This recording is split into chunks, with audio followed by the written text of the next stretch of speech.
যে এই দেশের ছাত্র সমাজ জাগ্রত রয়েছে, কোনো ষড়যন্ত্র সফল হবে না। দাবি আদায়ের ছদ্মাবরণে বা বিভিন্ন অজুহাতে বিভিন্ন ছদ্মাবরণে যারা এটাকে নস্যাৎ করতে চাবে তাদের বিরুদ্ধে আমরা তো প্রচলিত আইনে ব্যবস্থা নিব। এই ছাত্র সমাজকে পরাজিত করা এবং তাদেরকে বিভ্রান্ত করা যাবে না, এই মেসেজ দিতে চাই।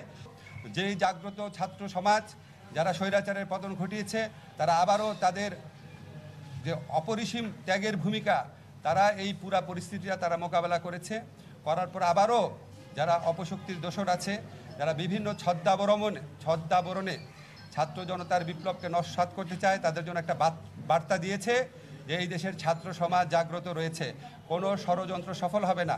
এবং যারা ষড়যন্ত্র করবে, যারা এই ছাত্র জনতার গণ অভ্যুত্থানকে দাবি আদায়ের ছদ্মাবরণে বা বিভিন্ন অজুহাতে বিভিন্ন ছদ্মাবরণে যারা এটাকে নস্যাৎ করতে চাবে তাদের বিরুদ্ধে আমরা তো প্রচলিত আইনে ব্যবস্থা নিব, প্রচলিত আইনে। এছাড়া ছাত্র সমাজ যারা আছে তারা জাগ্রত আছে, এই ছাত্র সমাজকে পরাজিত করা এবং তাদেরকে বিভ্রান্ত করা যাবে না, এই মেসেজ দিতে চাই। এবং আর যারা সঠিক পথে দাবি আদায়ের আন্দোলন করছেন, আপনাদের কাছে অনুরোধ, আপনারা বিবেচনা করে দেখবেন 17 বছরের বৈষম্য এবং শোষণ 17 দিনে কি করা যায়, এটা একটু বিবেচনা করে দেখবেন। ধৈর্য ধরেন, নিয়মতান্ত্রিক পন্থায় দাবি জানা।